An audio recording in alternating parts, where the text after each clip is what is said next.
इस परिवार ने 8वें पातशाह जी के प्रकाश पुरब के संबंध में इस खुशी में दूसरे श्री अखंड पाठ साहब रखवाए सन ते नाल ही महाराज जी के चरणों में बेनती की सी उन्हां दी बेटी के आनंद कारजां की कारजा की सफलता वास्ते। बाकी आप सारिया संगतां ने हाजरियां भरियां तन मन धन नाल सेवा की है जी। सतगुर सच्चे पातशाह जी कृपा करन सारिया संगतां की सेवा भरी हुई हाजरी सतगुर सच्चे पातशाह जी के दर ते प्रवान होवे। सतगुरु श्री गुरु हरकृष्ण साहब महाराज सच्चे पातशाह जी के अवतार पुरब दी आप सारिया संगतां नूं बहुत बहुत वधाइयां होवन जी। गुरु हरकृष्ण महाराज सच्चे पातशाह जी का अवतार कीरतपुर साहब की धरती ते जिथे गुरुद्वारा शीश महल साहब सत्संग जी बनया होया इत्थे सतगुरु श्री गुरु हरकृष्ण साहब महाराज सच्चे पातशाह पिता सतगुरु जी के घरे माता कृष्ण कौर जी की कुख नूं भाग लाउंदियां होया सच्चे पातशाह जी ने अवतार लिया है। गुरु हरकृष्ण साहब महाराज सच्चे पातशाह जी जे उम्र करके आप देखिए तो 10 पातशाहियां विच सब तो छोटी उम्र दे ने शरीर करके। जे ते शरीर की उम्र वाल देखांगे तो बहुत हैरानी हुंदी है। तकरीबन 5.25 साल की उम्र बचपन की उम्र गिनी जाती दुनियावी तौर पर। गुरता गद्दी के संघासन से सुभायमान हो के संसार का सृष्टि का भला करना संसारी उम्र वाला आप संसारक उम्र शरीर की देखांगे तो हैरानी है, पर जे जोत वाल तकांगे फिर कोई हैरानी नहीं, फिर कोई आश्चर्य गल नहीं है। क्योंकि जोत वह जुगत साई जोत सतगुरु गुरु नानक देव महाराज सच्चे पातशाह जी वाली है। किसी भी शरीर में जोत सत्संग जी वरतेगी समर्था उसकी कोई घट नहीं होने लगी। जो कृपा गुरु नानक देव सच्चे पातशाह जी ने की उही बख्शा 8वें पातशाह जी ने कीतियां ने। उम्र का उवें गुरु घर में साध संगत जी कोई तकाजा नहीं हुंदा। इत्थे बिरध अवस्था के सतगुरु श्री गुरु अमरदास महाराज सच्चे पातशाह जी उन्ने ही समर्थ ने ते 5.25 साल के धन सतगुरु श्री गुरु हरकृष्ण साहब महाराज सच्चे पातशाह उन्ने ही समर्थ ने। 11 साल की उम्र में मीरी पीरी के मालक जी तख्त ते सुभायमान होए सन, जिन्हों ने 2 तलवारां पहन के जालम सरकार का टाकरा करने की समर्था सिखां विच उन्हां सधारण सिखां विच बख्श दी जिन्हां अजे तक कदे सरकार नाल मत्था नहीं सी लाया। वो गुरु हरगोबिंद साहब महाराज सच्चे पातशाह जी की एक कोल है जिथे गुरु हरगोबिंद साहब महाराज सच्चे पातशाह जी कीरतपुर साहब जाके सब तो पहला सुभायमान होए सन। उस ही पवित्र स्थान ते 8वें पातशाह जी का अवतार होया। उत्थे ही हुण गुरुद्वारा साहब सुशोभित है। 7वें पातशाह सतगुरु श्री गुरु हरकृष्ण साहब महाराज सच्चे पातशाह जी की देख रेख हेठ 8वें पातशाह जी की पालना पोषणा हुई। सिर्फ अजे बैठण जोगे ही होए सन शरीर करके।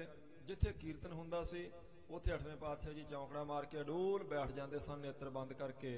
ते जिवें समाधि विच कोई शरीर हुंदा इवें 8वें पातशाह जी का उस वेले बचपन विच शरीर कीर्तन की हाजरी विच गुरु साहब जी की हजूरी विच बैठदा सी।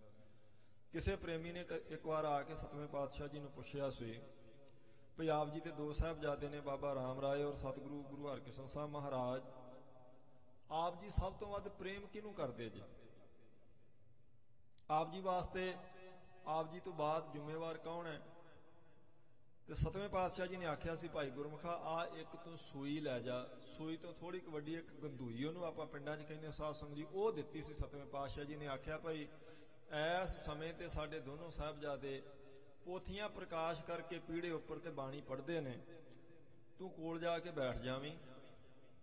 जिथे वड्डा साहबजादा महाराज 7वें पातशाह दा बाबा राम राय वो पाठ करता होवेगा, उस पीढ़े के पावे विच तू इहनूं खोब के देखना भई ये खुबदी है कि नहीं। फिर जिथे साडे छोटे साहबजादे बाणी पढ़ते होणगे उस पीढ़े के पावे विच तुसीं खोब के देखियो, तुहानूं आपे पता लग जाएगा भाई समर्थ कौन है और असीं प्यार किहनूं ज़्यादा करते। भावें गल जोत दी सी दुनियावी तौर पर माता पिता वास्ते सारे बच्चे इक्को जिहे हुंदे। वो गुरमुख प्यारा गया जिथे बाबा राम राय जी और सतगुरु श्री गुरु हरकृष्ण साहब महाराज बाणी पढ़ते पे सन, उत्थे कोल जाके बैठ गया। सतगुरु जी ने जान लग्या नूं आखिया सी जिस पावै मैं संचर जावै, पढ़े शब्द काष्ट निरमावै। जिस पावे दे अंदर ये सूई इउं चली जाएगी जिवें साबण की टिक्की विच जांदी मोम दे किसी टुकड़े विच जांदी है, समझ लियो भी उस शब्द ने उस सुकी हुई कास्ट उपर भी असर कर दिता है। ਜਿਹੜੇ ਮਹਾਰਾਜ ਦੇ ਬਚਨ ਨਾ सूके कास्ट हरिया, ਤੁਹਾਨੂੰ अपने आप पता लग जाएगा। हुतो मोम सब धस गई, बाहर निकासे ते लै पई। ਕਹਿੰਦੇ ਉਸ ਗੁਰਮੁਖ ਨੇ ਇਉਂ ਕੀਤਾ ਜਿੱਥੇ ਪਹਿਲਾਂ ਬਾਬਾ ਰਾਮ ਰਾਏ ਜੀ ਪਾਠ ਕਰਦੇ ਸਨ, ਉਸ ਪੀੜੇ ਦੇ ਪਾਵੇ ਵਿੱਚ ਉਸ ਸੂਈ ਨੂੰ ਖੁਬੋਇਆ ਖੁਬੀ ਨਹੀਂ। ਫਿਰ 8ਵੇਂ ਪਾਤਸ਼ਾਹ ਜੀ ਜਿਸ ਪੀੜਾ ਸਾਹਿਬ ਤੇ ਬਾਣੀ ਪੜ੍ਹਦੇ ਪਏ ਸਨ, ਉਹਦੇ ਵਿੱਚ ਜਦੋਂ ਉਹਨਾਂ ਨੇ ਇਉਂ ਕਰਕੇ ਉਸ ਸੂਈ ਨੂੰ ਲਾਇਆ ਤੇ ਸਾਰੀ ਦੀ ਸਾਰੀ ਉਹ ਸੂਈ ਉਸ ਪਾਵੇ ਦੇ ਅੰਦਰ ਇਉਂ ਚਲੀ ਗਈ ਜਿਵੇਂ ਮੋਮ ਦਾ ਕੋਈ ਬਣਿਆ ਹੋਇਆ ਪਾਵਾ ਹੁੰਦਾ। ਉਹਨੇ ਬਾਹਰ ਕੱਢਣ ਦਾ ਯਤਨ ਕੀਤਾ ਪਰ ਉਹ ਅੰਦਰ ਹੀ ਲੈ ਹੋ ਗਈ। ਫਿਰ ਉਹਨੇ ਆਣ ਕੇ ਦੱਸਿਆ 7ਵੇਂ ਪਾਤਸ਼ਾਹ ਜੀ ਨੂੰ, ਮਹਾਰਾਜ ਆਹ ਕੌਤਕ ਮੈਂ ਦੇਖਿਆ। ਤੇ 7ਵੇਂ ਪਾਤਸ਼ਾਹ ਨੇ ਆਖਿਆ ਸੀ ਬਸ ਇੱਥੋਂ ਤੁਸੀਂ ਸਮਝ ਜਾਓ। ਇਹਦਾ ਅਰਥ ਹੈ ਕਿਰਪਾ ਬਚਪਨ ਵਿੱਚ ਮਹਾਰਾਜ ਸੱਚੇ ਪਾਤਸ਼ਾਹ ਜੀ ਦੇ ਉੱਪਰ ਸੀ, 8ਵੇਂ ਪਾਤਸ਼ਾਹ ਜੀ ਦੇ ਉੱਪਰ। ਫਿਰ ਸਮਾਂ ਆਇਆ ਜਦੋਂ ਔਰੰਗਜ਼ੇਬ ਨੇ ਸੁਨੇਹਾ ਭੇਜਿਆ 7ਵੇਂ ਪਾਤਸ਼ਾਹ ਜੀ ਵਾਸਤੇ, ਇੱਕ ਦੂਤ ਭੇਜਿਆ ਕਿ ਤੁਸੀਂ ਦਿੱਲੀ ਆਓ, ਕੁਝ ਵਿਚਾਰਾਂ ਕਰਨੀਆਂ ਹਨ। ਮਹਾਰਾਜ 7ਵੇਂ ਪਾਤਸ਼ਾਹ ਜੀ ਨੇ ਮਨਾ ਕਰ ਦਿੱਤਾ। ਫਿਰ ਉਹਨਾਂ ਦੂਸਰੀ ਵਾਰੀ ਜਦੋਂ ਚਿੱਠੀ ਭੇਜੀ, ਸਾਰੇ ਜਿਹੜੇ ਸ਼੍ਰੋਮਣੀ ਸਿੱਖ ਸਨ, ਬੇਦੀਆਂ ਦੀ ਕੁਲ ਦੇ, ਤੇਹਣਾ ਦੀ ਕੁਲ ਦੇ, ਭੱਲਿਆਂ ਦੀ ਕੁਲ ਦੇ, ਸੋਢੀਆਂ ਦੀ ਕੁਲ ਦੇ ਸਾਰਿਆਂ ਗੁਰਮੁਖਾਂ ਨੂੰ ਇਕੱਤਰ ਕਰਕੇ ਫਿਰ ਇਹ ਗੁਰਮਤਾ ਕੀਤਾ ਸੀ 7ਵੇਂ ਪਾਤਸ਼ਾਹ ਜੀ ਨੇ ਵੀ ਵਾਰ-ਵਾਰ ਔਰੰਗਜ਼ੇਬ ਦਾ ਸੁਨੇਹਾ ਆਉਂਦਾ ਹੈ, ਕੀ ਕੀਤਾ ਜਾਏ। ਤੇ ਸਾਰਿਆਂ ਨੇ ਬੇਨਤੀ ਕੀਤੀ ਸੀ ਜੇ ਆਪ ਜੀ ਨੇ ਨਹੀਂ ਜਾਣਾ, ਆਪ ਜੀ ਬਚਨ ਕਰ ਦਿੱਤਾ ਵੀ ਅਸੀਂ ਉਹਦੇ ਮੱਥੇ ਨਹੀਂ ਲੱਗਣਾ, ਤੇ ਫਿਰ ਤੁਸੀਂ ਇਉਂ ਕਰੋ ਆਪਣੇ ਵੱਡੇ ਸਾਹਿਬਜ਼ਾਦੇ ਨੂੰ ਭੇਜ ਦਿਓ। ਬਾਬੇ ਰਾਮ ਰਾਏ ਨੂੰ ਫਿਰ 7ਵੇਂ ਪਾਤਸ਼ਾਹ ਜੀ ਨੇ ਦਿੱਲੀ ਭੇਜਿਆ ਸੀ।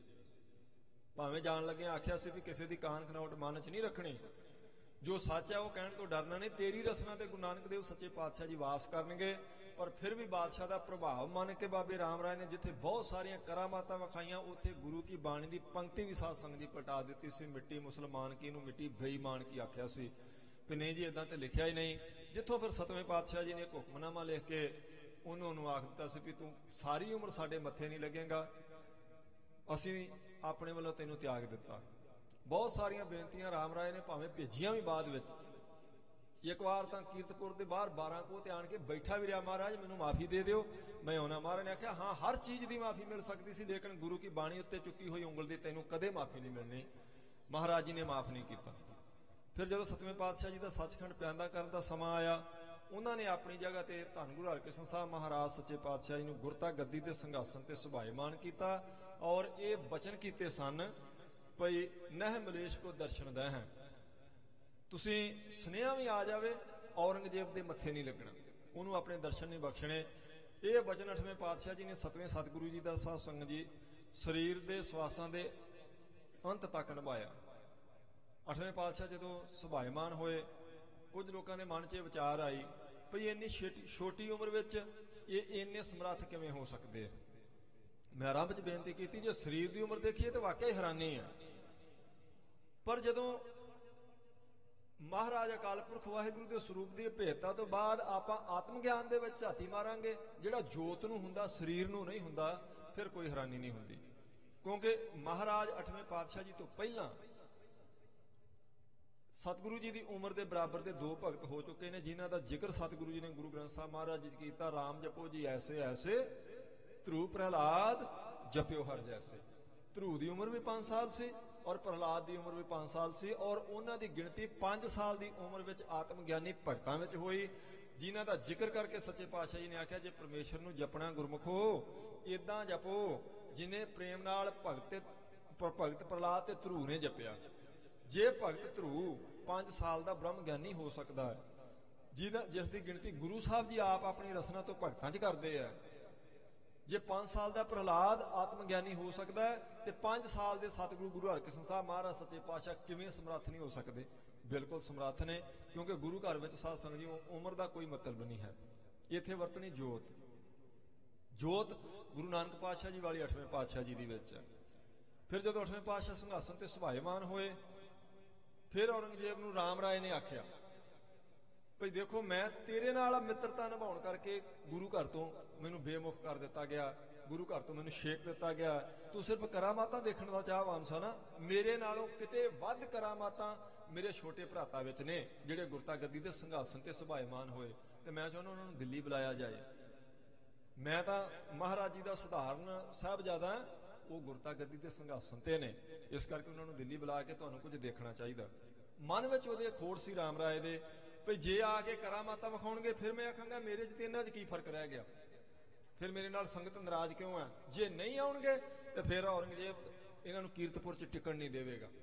ਉਹਨੇ ਆਪਣੇ ਦੋਵਾਂ ਹੱਥਾਂ 'ਚ ਲੱਡੂ ਸਮਝ ਕੇ ਇਹ ਉਹਦੇ ਕੰਨ ਭਰੇ ਔਰੰਗਜ਼ੇਬ ਦੇ ਵੀ ਉਹਨਾਂ ਨੂੰ ਦਿੱਲੀ ਬੁਲਾਇਆ ਜਾਵੇ। ਰਾਜੇ ਜੈ ਸਿੰਘ ਦੇ ਨਾਲ ਔਰੰਗਜ਼ੇਬ ਨੇ ਸਲਾਹ ਕੀਤੀ ਭਈ ਮਹਾਰਾਜ 8ਵੇਂ ਪਾਤਸ਼ਾਹ ਜੀ ਨੂੰ ਦਿੱਲੀ ਸੱਦਿਆ ਜਾਏ। ਇੱਕ ਦੂਤ ਭੇਜਿਆ ਗਿਆ, ਸੁਨੇਹਾ ਭੇਜਿਆ ਕਿ ਚਿੱਠੀ ਆਈ ਜਿਸ ਵਿੱਚ ਲਿਖਿਆ ਸੀ ਵੀ ਔਰੰਗਜ਼ੇਬ ਤੁਹਾਡੇ ਦਰਸ਼ਨ ਕਰਨੇ ਚਾਹੁੰਦਾ ਜੀ, ਬੜੀ ਭਾਵਨਾ ਨਾਲ ਆਪ ਜੀ ਆਣ ਕੇ ਬਾਦਸ਼ਾਹ ਨੂੰ ਦਰਸ਼ਨ ਦਿਓ। ਬੜੀ ਬੇਬਾਕੀ ਨਾਲ 8ਵੇਂ ਪਾਤਸ਼ਾਹ ਜੀ ਨੇ ਅੱਗੇ ਪੱਤਰਕਾ ਲਿਖ ਕੇ ਭੇਜੀ ਸੀ ਕਿ ਪਿਤਾ ਸਤਿਗੁਰੂ ਜੀ ਦਾ ਇਹ ਹੁਕਮ ਹੈ, ਨਹਿ ਮਲੇਸ਼ ਕੋ ਦਰਸ਼ਨ ਦਹਿ ਹੈ, ਅਸੀਂ ਕਦੀ ਦਿੱਲੀ ਆਣ ਕੇ ਉਹਦੇ ਮੱਥੇ ਨਹੀਂ ਲੱਗਾਂਗੇ ਕਿਉਂਕਿ ਸਾਡੇ ਪਿਤਾ ਸਾਹਿਬ ਜੀ ਦਾ ਇਹ ਹੁਕਮ ਹੈ। ਜਦੋਂ ਉਹ ਚਿੱਠੀ ਦਿੱਲੀ ਗਈ ਫਿਰ ਔਰੰਗਜ਼ੇਬ ਨੇ ਸਲਾਹ ਕੀਤੀ। ਰਾਜੇ ਜੈ ਸਿੰਘ ਨੇ ਆਖਿਆ ਜੀ ਜੇ ਸੰਗਤ ਦਾ ਵਾਸਤਾ ਪਾ ਕੇ ਮਹਾਰਾਜ ਜੀ ਨੂੰ ਆਖਿਆ ਜਾਏ ਤਾਂ ਗੁਰੂ ਸਾਹਿਬ ਜੀ ਦਿੱਲੀ ਜ਼ਰੂਰ ਆਉਣਗੇ। ਸੰਗਤ ਨੂੰ ਦਰਸ਼ਨ ਦੇਣ ਵਾਸਤੇ ਸੰਗਤ ਦੀ ਬੇਨਤੀ ਕਦੇ ਵੀ ਅਪਰਵਾਨ ਨਹੀਂ ਕਰਦੇ। ਤੇ ਜੇ ਤੂੰ ਇਹ ਜਿੱਦ ਨਾ ਕਰੇ ਕਿ ਮੈਂ ਮਹਾਰਾਜ ਜੀ ਦੇ ਨਾਲ ਕੋਈ ਵਿਚਾਰ ਚਰਚਾ ਕਰਨੀ ਹੈ, ਮੈਂ ਮਹਾਰਾਜ ਨੂੰ ਬੇਨਤੀ ਕਰਕੇ ਦੇਖ ਸਕਦਾ। ਫਿਰ ਰਾਜੇ ਜੈ ਸਿੰਘ ਨੇ ਆਣ ਕੇ ਬੇਨਤੀ ਕੀਤੀ ਸੀ 8ਵੇਂ ਪਾਤਸ਼ਾਹ ਜੀ ਨੂੰ ਵੀ ਮਹਾਰਾਜ ਦਿੱਲੀ ਦੀਆਂ ਸੰਗਤਾਂ ਵੀ ਦਰਸ਼ਨ ਲੋਚਦੀਆਂ, ਜੇ ਆਪ ਜੀ ਦਿੱਲੀ ਚਰਨ ਪਾਓ। ਮਹਾਰਾਜ ਜੀ ਨੇ ਉਹੀ ਜਵਾਬ ਦਿੱਤਾ ਸੀ ਜਿਹੜਾ ਔਰੰਗਜ਼ੇਬ ਨੂੰ ਪਹਿਲਾਂ ਦਿੱਤਾ। ਰਾਜੇ ਜੈ ਸਿੰਘ ਨੇ ਆਖਿਆ ਮੈਂ ਇਸ ਗੱਲ ਦੀ ਸ਼ਾਦੀ ਭਰਦਾ, ਔਰੰਗਜ਼ੇਬ ਤੁਹਾਡੇ ਮੱਥੇ ਲੱਗਣ ਦਾ ਯਤਨ ਨਹੀਂ ਕਰੇਗਾ, ਤੁਸੀਂ ਮੇਰੇ ਮਹੱਲਾਂ ਵਿੱਚ ਨਿਵਾਸ ਕਰੋ, ਪਰ ਸੰਗਤ ਚ ਅੜੀਕਦੀ ਹੈ, ਸੰਗਤ ਦੀ ਬੇਨਤੀ ਆ ਆਪ ਜੀ ਜ਼ਰੂਰ ਦਿੱਲੀ ਚੱਲੋ। ਹੁਣ ਸੰਗਤ ਦੀ ਬੇਨਤੀ ਮਹਾਰਾਜ ਸੱਚੇ ਪਾਤਸ਼ਾਹ ਜੀ ਮੰਨਦੇ ਆ। 5ਵੇਂ ਪਾਤਸ਼ਾਹ ਜੀ ਨੂੰ ਸੰਗਤ ਨੇ ਆਖਿਆ ਸੀ, ਇਹਨੇ ਗੁਰੂ ਘਰ ਨੂੰ ਮੋਰੀ ਦੀ ਇੱਟ ਆਖਿਆ, ਆਪਣੇ ਆਪ ਨੂੰ ਚੁਬਾਰੇ ਦੀ, ਮਹਾਰਾਜ ਦੀ ਲੜਕੀ ਦਾ ਰਿਸ਼ਤਾ ਪ੍ਰਵਾਨ ਨਾ ਕਰਿਆ ਜੇ। ਸੰਗਤ ਦੀ ਬੇਨਤੀ ਪ੍ਰਵਾਨ ਕਰਕੇ 5ਵੇਂ ਪਾਤਸ਼ਾਹ ਜੀ ਨੇ ਮਨਾ ਕਰ ਦਿੱਤਾ ਸੀ ਕਿਉਂਕਿ ਸੰਗਤ ਨੂੰ ਆਪਣੇ ਰੂਪ ਮਹਾਰਾਜ ਸੱਚੇ ਪਾਤਸ਼ਾਹ ਸਮਝਦੇ ਆ। 8ਵੇਂ ਪਾਤਸ਼ਾਹ ਨੇ ਆਖਿਆ ਠੀਕ ਹੈ ਰਾਜਾ ਜੈ ਸਿੰਘ, ਜੇ ਸੰਗਤ ਕਹਿੰਦੀ ਹੈ ਅਸੀਂ ਸੰਗਤ ਵਾਸਤੇ ਜ਼ਰੂਰ ਆਵਾਂਗੇ, ਪਰ ਸਾਡੇ ਨਾਲ ਪ੍ਰਣ ਕਰ ਔਰੰਗਜ਼ੇਬ ਨੂੰ ਤੂੰ ਸਾਡੇ ਮੱਥੇ ਲਾਉਣ ਦਾ ਯਤਨ ਨਹੀਂ ਕਰੇਗਾ। ਆਖਿਆ ਮਹਾਰਾਜ ਠੀਕ ਹੈ ਜੀ, ਤੁਸੀਂ ਬੇਫਿਕਰ ਰਹੋ, ਔਰੰਗਜ਼ੇਬ ਤੁਹਾਨੂੰ ਮਿਲਣ ਨਹੀਂ ਆਵੇਗਾ, ਚੱਲੋ। ਫਿਰ 8ਵੇਂ ਪਾਤਸ਼ਾਹ ਜੀ ਨੇ ਕੀਰਤਪੁਰ ਸਾਹਿਬ ਤੋਂ ਚੱਲਣ ਦੀ ਤਿਆਰੀ ਕੀਤੀ ਸੀ। ਜਿੱਥੇ ਪਹਿਲਾ ਪੜਾਅ ਮਹਾਰਾਜ 8ਵੇਂ ਪਾਤਸ਼ਾਹ ਜੀ ਨੇ ਕੀਤਾ, ਕਾਬਲ ਦੀ ਸੰਗਤ ਨੇ ਸੁਨੇਹਾ ਭੇਜਿਆ ਸੀ ਉੱਥੇ ਮਹਾਰਾਜ ਬਹੁਤ ਵੱਡੀ ਗਿਣਤੀ 'ਚ ਸੰਗਤ ਆਪ ਜੀ ਦੇ ਦਰਸ਼ਨ ਕਰਨ ਵਾਸਤੇ ਆ ਰਹੀ ਹੈ, ਆਪ ਜੀ ਕਿਰਪਾ ਕਰਕੇ ਜੇ ਟਿਕ ਜਾਂਦੇ ਨੇ ਤੇ ਸੰਗਤ ਨੂੰ ਦਿੱਲੀ ਪਿੱਛੇ ਆਉਣਾ ਪਵੇਗਾ। ਸਤਿਗੁਰੂ ਗੁਰੂ ਹਰਕ੍ਰਿਸ਼ਨ ਸਾਹਿਬ ਸੱਚੇ ਪਾਤਸ਼ਾਹ ਜੀ ਨੇ ਰਾਤ ਉੱਥੇ ਬਤੀਤ ਕੀਤੇ। ਸੰਗਤ ਨੇ ਆਣ ਕੇ ਜੇ ਦਰਸ਼ਨ ਕਰ ਲਏ ਤੇ ਜਿਹੜੀ ਸੰਗਤ ਕੀਰਤਪੁਰ ਸਾਹਿਬ ਤੋਂ ਮਹਾਰਾਜ ਜੀ ਦੇ ਸਤਿਕਾਰ ਵਜੋਂ ਨਾਲ ਗਈ ਸੀ ਉਹਨੂੰ, ਔਰ ਜਿਹੜੀ ਸੰਗਤ ਕਾਬਲ ਤੋਂ ਆਈ ਸੀ ਉਹਨਾਂ ਨੂੰ ਮਹਾਰਾਜ ਜੀ ਨੇ ਹੁਕਮ ਕਰਕੇ ਪਿੱਛੇ ਮੋੜ ਦਿੱਤਾ ਤੇ ਆਪ ਅੱਗੇ ਦਿੱਲੀ ਵੱਲ ਚਾਲੇ ਪਾਏ ਸਨ, ਕੁਝ ਸ਼੍ਰੋਮਣੀ ਸਿੱਖਾਂ ਨੂੰ ਨਾਲ ਲੈ ਕੇ। ਜਿੱਥੇ ਰਸਤੇ ਵਿੱਚ ਜਾਂਦਿਆਂ ਹੋਇਆਂ ਪੰਜੋਖਰਾ ਸਾਹਿਬ ਉਹ ਅਹੰਕਾਰੀ ਪੰਡਤ ਲਾਲ ਚੰਦ ਜਿਹਨੇ ਮਹਾਰਾਜ ਜੀ ਦੀ ਉਮਰ ਦੇਖ ਕੇ ਸ਼ੰਕਾ ਕੀਤਾ ਸੀ ਭਾਈ ਇੰਨੀ ਛੋਟੀ ਉਮਰ ਵਿੱਚ ਇੰਨਾ ਸਮਰੱਥ ਕੋਈ ਹੋ ਨਹੀਂ ਸਕਦਾ। ਇਹ ਬਹੁਤ ਘੱਟ ਸਾਧ ਸੰਗਤ ਜੀ ਇਦਾਂ ਹੁੰਦਾ ਹੈ ਭਈ ਕਿਸੇ ਕੋਲ ਵਿਦਿਆ ਬਹੁਤ ਹੋਵੇ ਤੇ ਹੰਕਾਰ ਨਾ ਹੋਵੇ। ਬਹੁਤ ਘੱਟ ਵਿਦਵਾਨ ਆਪਾਂ ਨੂੰ ਐਸੇ ਮਿਲਣਗੇ ਦੇਖਣ ਨੂੰ ਜਿਹੜੇ ਵਿਦਵਾਨ ਹੋਣ ਤੇ ਹੰਕਾਰੀ ਨਾ ਹੋਣ, ਨਿਮਰਤਾ ਉਹਨਾਂ ਦੇ ਅੰਦਰ ਹੋਵੇ। ਉਹ ਕੁਦਰਤੀ ਆਪਣੀ ਵਿਦਿਆ ਦਾ ਹੰਕਾਰ ਕਰਦਾ ਸੀ। ਜਦੋਂ 8ਵੇਂ ਪਾਤਸ਼ਾਹ ਜੀ ਤੱਕ ਇਹ ਖਬਰ ਪਹੁੰਚੀ, ਮਹਾਰਾਜ ਨੇ ਆਖਿਆ ਆਓ ਲਿਆਓ ਭਾਈ ਉਹਨੂੰ। ਕੀ ਕਹਿੰਦਾ ਉਹ? ਲਾਲ ਚੰਦ ਪੰਡਤ ਨੇ ਆਣ ਕੇ 8ਵੇਂ ਪਾਤਸ਼ਾਹ ਜੀ ਨੂੰ ਆਖਿਆ ਸੀ ਜੀ ਦੁਆਪਰ ਦੇ ਅਵਤਾਰ ਹੋਏ ਸ੍ਰੀ ਕ੍ਰਿਸ਼ਨ ਸਾਹਿਬ ਜੀ, ਉਹਨਾਂ ਦੀ ਉਚਾਰੀ ਹੋਈ ਗੀਤਾ ਤੁਹਾਨੂੰ ਪਤਾ ਹੈ, ਤੁਸੀਂ ਉਹਨਾਂ ਨਾਲੋਂ ਵੀ ਵੱਡਾ ਆਪਣਾ ਨਾਮ ਰਖਵਾ ਲਿਆ, ਕੀ ਤੁਸੀਂ ਉਹਨਾਂ ਦੀ ਉਚਾਰੀ ਹੋਈ ਗੀਤਾ ਦੇ ਅਰਥ ਕਰ ਸਕਦੇ ਆ? 8ਵੇਂ ਪਾਤਸ਼ਾਹ ਜੀ ਨੇ ਮੁਸਕਰਾ ਕੇ ਆਖਿਆ ਸੀ ਜੇ ਅਸੀਂ ਅਰਥ ਕੀਤੇ ਪੰਡਤ ਜੀ ਤੁਹਾਡੇ ਮਨ ਦੀ ਤਸੱਲੀ ਨਹੀਂ ਹੋਣ ਲੱਗੀ, ਫਿਰ ਤੁਸੀਂ ਆਖੋਗੇ ਵੀ ਇਹ ਗੁਰੂ ਘਰ ਸੀ, ਬਚਪਨ ਵਿੱਚ ਕਿਤੋਂ ਪੜ੍ਹ ਲਏ ਹੋਣਗੇ, ਕਿਸੇ ਨੇ ਸਿਖਾ ਦਿੱਤੇ ਹੋਣਗੇ। ਅਸੀਂ ਤੁਹਾਨੂੰ ਕਹਿੰਦੇ ਆ ਤੁਸੀਂ ਜਾਓ ਨਗਰ ਵਿੱਚੋਂ ਜਿਹਨੂੰ ਮਰਜ਼ੀ ਫੜ ਕੇ ਲੈ ਆਓ, ਉਹਦੇ ਕੋਲੋਂ ਗੀਤਾ ਦੇ ਅਰਥ ਕਰਵਾ ਦਿਆਂਗੇ। ਤੇ ਉਹ ਜਦੋਂ ਪੰਜੋਖਰਾ ਸਾਹਿਬ ਪਿੰਡ ਵਿੱਚ ਗਿਆ, ਉਥੋਂ ਛੱਜੂ ਨੂੰ ਲੈ ਕੇ ਆਇਆ ਜਾਣ ਕੇ। ਛੱਜੂ ਉਹ ਮਨੁੱਖ ਸੀ ਜਿਹੜਾ ਲੋਕਾਂ ਦੇ ਘਰਾਂ ਵਿੱਚ ਪਾਣੀ ਭਰ ਕੇ ਆਪਣੇ ਪੇਟ ਦੀ ਪੂਰਤੀ ਕਰਦਾ, ਜਿਸ ਨੂੰ ਸੁਣਾਈ ਨਹੀਂ ਸੀ ਦਿੰਦਾ, ਰਸਨਾ ਤੋਂ ਬੋਲ ਨਹੀਂ ਸੀ ਸਕਦਾ, ਨਾ ਉਹਨੂੰ ਸੁਣਦਾ ਸੀ ਨਾ ਉਹ ਬੋਲ ਸਕਦਾ ਸੀ। ਉਹਨੂੰ ਬਾਂਹ ਫੜ ਕੇ ਲਿਆ ਕੇ 8ਵੇਂ ਪਾਤਸ਼ਾਹ ਜੀ ਦੇ ਸਾਹਮਣੇ ਬਿਠਾਲ ਕੇ ਆਖਿਆ ਸੀ ਜੀ ਮੈਨੂੰ ਤਾਂ ਆਹੀ ਮਿਲਿਆ, ਆਪ ਜੀ ਇਹਦੇ ਕੋਲੋਂ ਗੀਤਾ ਦੇ ਅਰਥ ਕਰਵਾ ਦਿਓ।